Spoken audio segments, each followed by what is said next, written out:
You seem like you were using your kicks almost as a jab there to kind of keep Rampage at bay, if you can comment on that. Just we worked the style that we thought would beat Rampage, and it worked. Using my reach and using my leg. My legs are fine. I kicked some shins, and they're just really sore.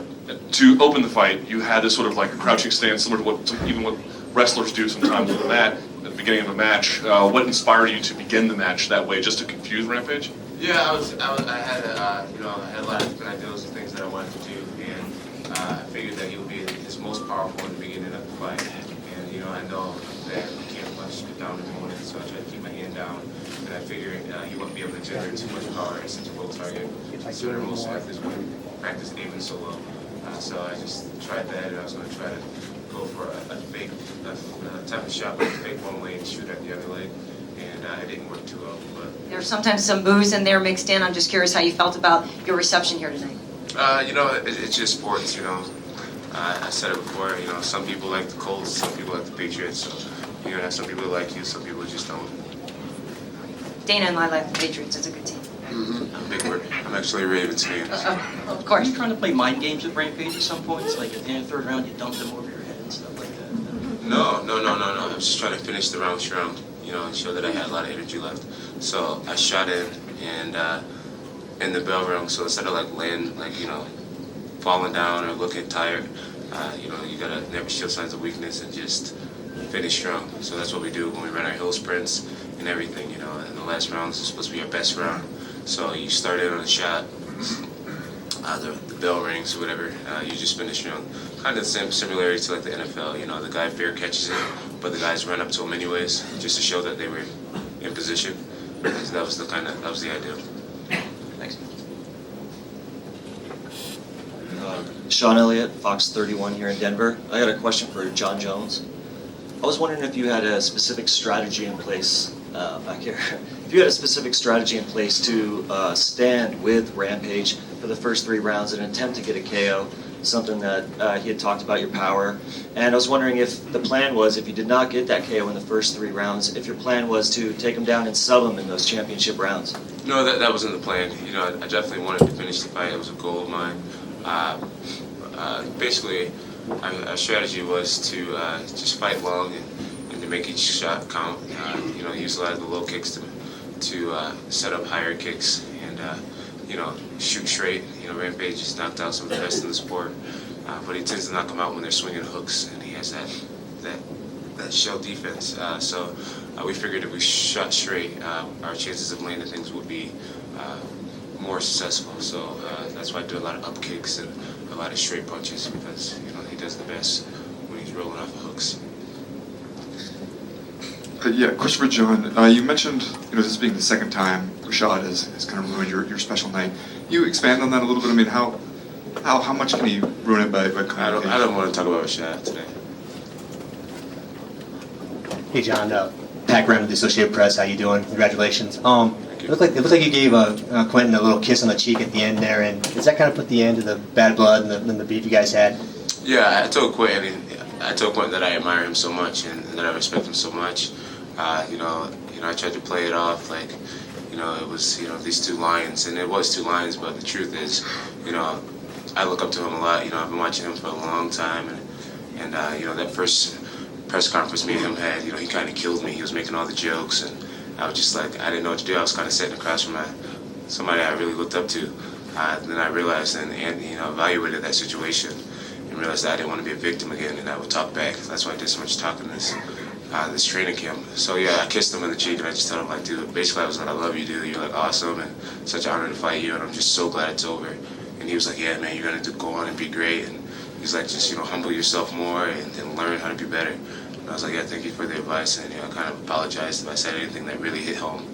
And it was good talk. So it was just 100% respect from each other. I'm sure we'll be cool from now on every time we see each other. John, Gareth Davis from the Daily Telegraph in London. Just wanted to ask you, I was going to ask you what you were speaking about together in the Octagon, because you had quite a long conversation, but carrying on from what you were just saying, do you feel like he handed the torch over to you tonight by saying that to you afterwards? Yeah, definitely. He definitely handed the torch over. He gave me a lot of respect. He admitted to the crowd that he felt the best he's ever felt. And yeah, he definitely was blessing me with his blessings. You know, he said, you know, we're both children of God, and you know, make sure that you do right with being the champ. And I told him that I would. So it was cool. It was so much respect. I actually had a conversation with Steven Seagal before the fights tonight. I caught up with him. He said he was planning to go into your locker room and have a few words with you. We know how he is with Anderson and Lyoto. I'm curious if he said anything to you, what that was. Yeah, he called me a few days before the fight, and just told me that he felt as if I was going to win the fight, and that he saw a lot in my skill set, and he thought that he could help, and he was wondering if he could come and talk to me backstage before the fight, and just kind of give me some words of encouragement. And I didn't think that would be a good idea. You know, my training staff works very hard on me, and I'm their prodigy, and I wouldn't want to disrespect them by welcoming someone else's match into our room, into our house, to our family. John, in the back here. I just want to ask, are you completely 100% happy with your performance tonight? I mean, I compare your demeanor here to maybe in New Jersey, and you had a fun story to tell that night, but you looked like more energetic, maybe a little more happy after that fight.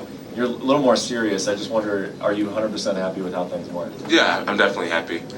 I'm happy. Yeah. Was there a lot of pressure on you on this fight, or? Yeah, there's a lot of pressure, but you know, it's over now. It's celebration time. I feel relaxed, and you know, I just can't wait to get home with my family and take an ice bath and just be done for a while. Can you talk about how this fight might help you develop as a fighter? I mean, sometimes we forget that you are young, that you haven't had quite as many fights as some others. You went to the 4th round with Rampage tonight.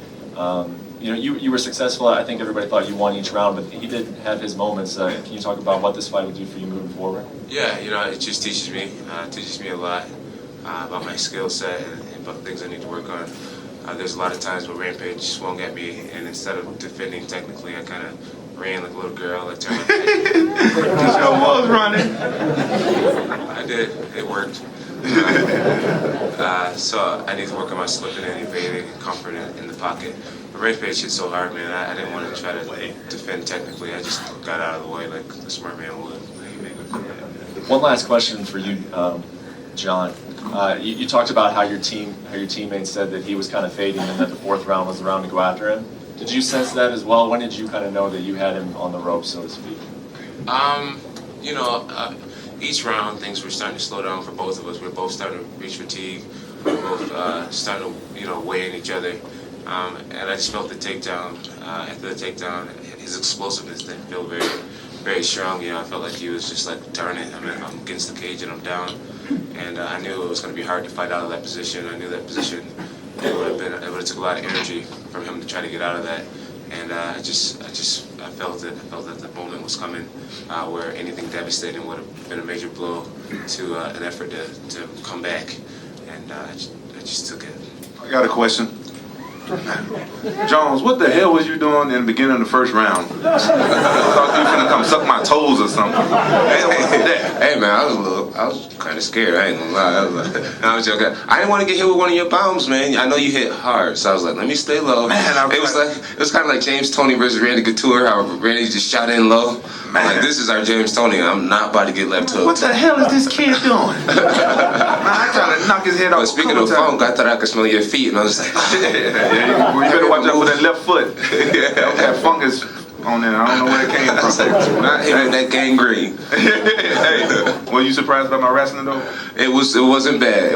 I shot one shot and you stuffed me nice. I was like, cool. That's what she said.